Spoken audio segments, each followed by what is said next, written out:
కాంచి సాష్టాంగము చేసిన ఎడల ఈశ్వర రహస్యము తెలియను కదా.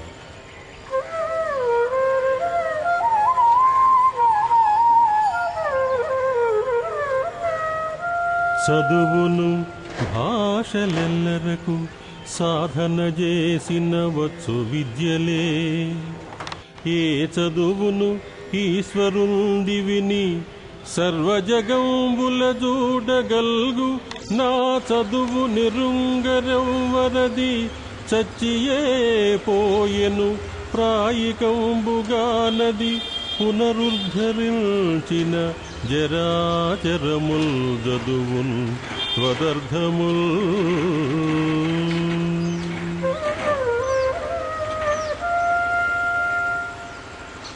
చదువు భాషలు ప్రతి మానవుడు సాధన చేసిన ఎడల వచ్చే విద్యలే.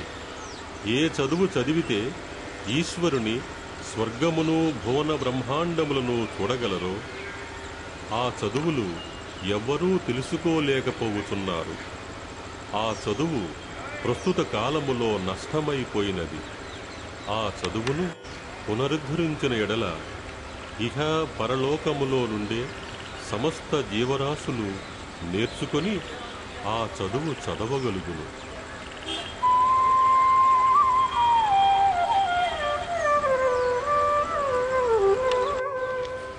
హేలపట ప్రదర్శనములేల వికారపు నాటకంబులింకేల. హృదల్తరాళమున ఈశ్వర సృష్టి చరాచరంబుల లీల నటింపుతుండ. నవలీల యథావిధి వారితోడ నీ కాలము బుచ్చకి ప్రకృతి కర్మల కల్మషం మేల జ్ఞానికి.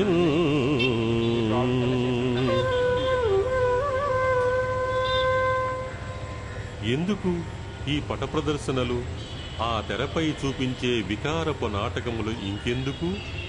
హృదంతరాళములో ఈశ్వరుని యొక్క సృష్టి భౌతిక అభౌతిక జగత్తులు రెండు నీ హృదయములో ఈశ్వర రహస్యమును చాటుతూ నటిస్తూ ఉండగా సునాయాసముగా ఆ జగత్తులలోనూ వాటిలో ఉండే జీవాత్మలలోనూ మీ యొక్క కాలమును గడుపుట మాని ఈ ప్రకృతి రూపమైన పాపకర్మల కల్మషము జ్ఞానికి ఎందుకు?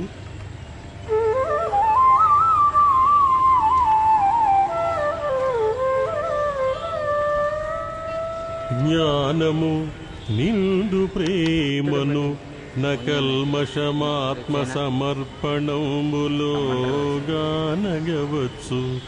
నా ప్రణయగానము నన్నిట నాలకించువాడే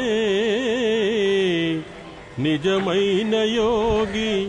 యతడే విభుడీశ్వరుడున్న గొప్పయా స్థానమునందు నిల్చి ప్రమదంబున జాటును ముక్తకంఠుడై.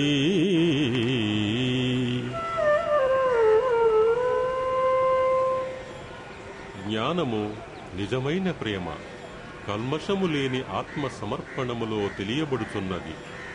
ఆ ప్రేమ గానము అన్నిటిలో నుంచి ఆలకించువాడే నిజమైన యోగేశ్వరుడు. అతడే లోకాలకు ప్రభువైన ఈశ్వరుడున్న గొప్ప స్థానములో నిలిచి ముక్త కంఠముతో ఆనందముగా చాటి చెప్పగలడు.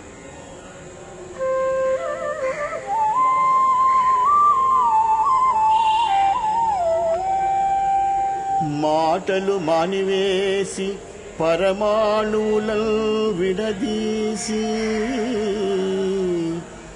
చూపులో మాటయున్న వెల్గునొక మాటు బహిర్గతము బొనర్చిన.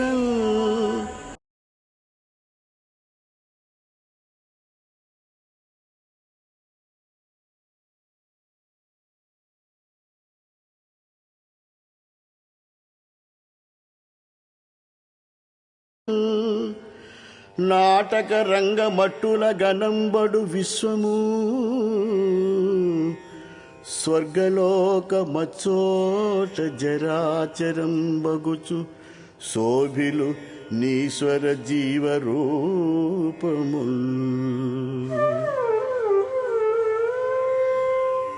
వాక్చమత్కృతితో తెలియని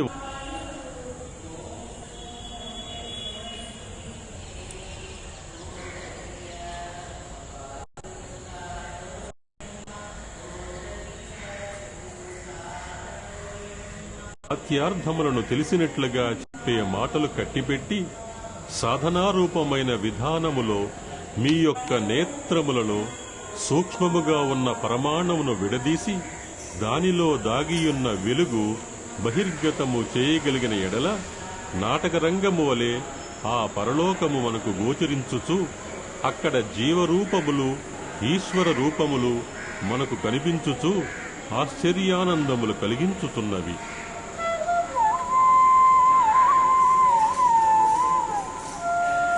కాలిన లోహముల్ జలము గైకొనినట్లు తపసమాధిలో గ్రాలడు మానసంబు కడగంటను దేనిని జూచిన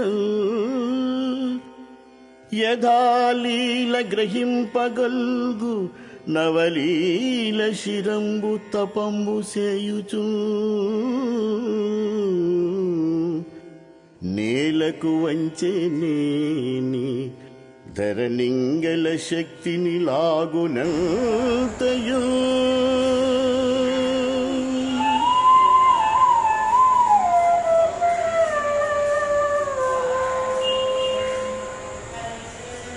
ఎర్రగా కాలిన ఇనుము మీద నీళ్లు చిలకరించినచో ఆ కాలిన ఇనుము ఆ నీటిని పీల్చివేయును.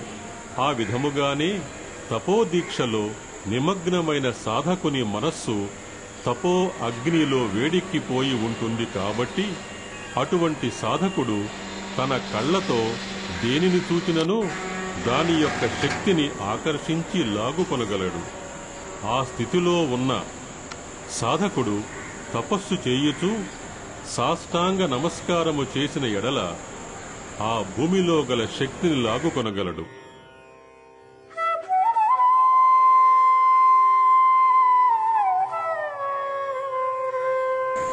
చేతులు రెండు చేర్చి తన చిత్తముతో గను చూపులందులో లోతుగా పోవనిచ్చి తనలో గల తేజము మేళవించిన జేతన రూపక ప్రకృతి జేత జరాచర భూత కోటి సంఘాతము సూక్ష్మదేహముల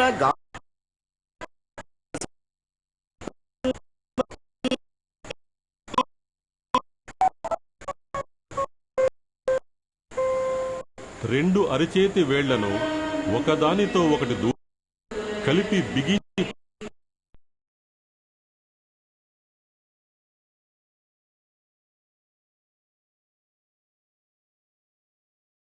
పట్టి అందులో వేళ్ల యొక్క బిగింపులో తన లక్ష్యం ఉంచి తన యొక్క చూపులు ఆ లక్ష్యములో లోతుగా పోనిచ్చి తన ఆత్మశక్తిని దానిలో నిలిపి చూస్తే చైతన్య రూపమైన ఈ ప్రకృతిలో భౌతిక అభౌతిక స్వరూపంగల జీవజాలములు సూక్ష్మ శరీరములతో గోచరించగలవు.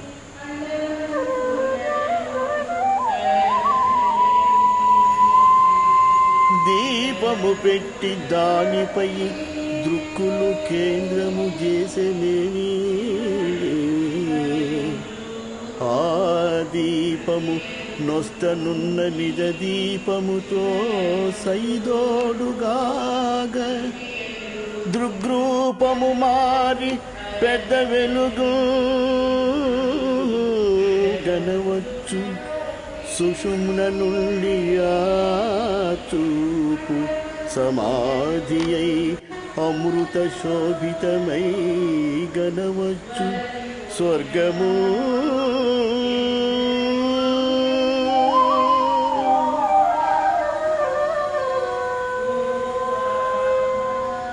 దీపము పెట్టి దాని మీద దృష్టిని నిలిపి ఏకాగ్రతతో చూచుచున్న ఎడల ఆ దీపము నీ నొష్టలోనున్న నిజ దీపములో లీనమై నీ యొక్క చూపు మారి పెద్ద వెలుగు సుషంలలో నుండి కనపడును.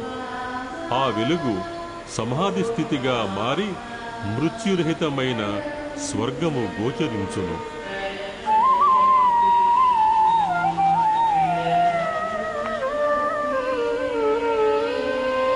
ఒక ఎడగూరుచుండి తన యూహను రూపము చేసి దానితో సకల చరాచరాత్మక విశాల జగంబును మెట్టవచ్చు.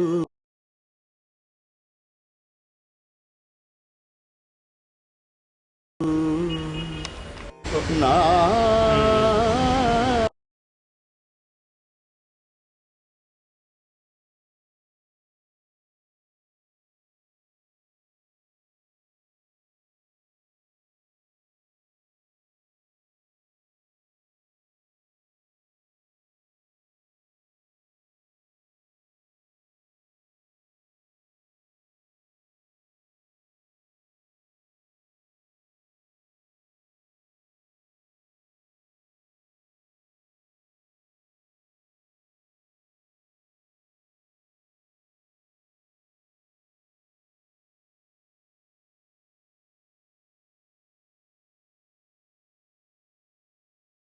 చకిత కలాపలాప బల సంపద కొండలనైనలాగి తావక కరబద్ధ గోళముగ బట్టగవచ్చును.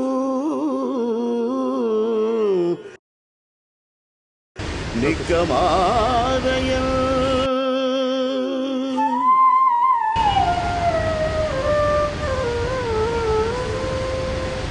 ఒక చోట కూర్చొని తన యొక్క ఊహను రూపముగా మార్చి దానితో సృష్టిలోనున్న స్థావర జంగమాత్మకమైన ఇహపరలోకములన్నీ తిరగవచ్చు. ఆశ్చర్యకరమైన బల సంపద కొండలనైనా లాగి నీ చేతితో బంతిగా పట్టుకొనవచ్చును.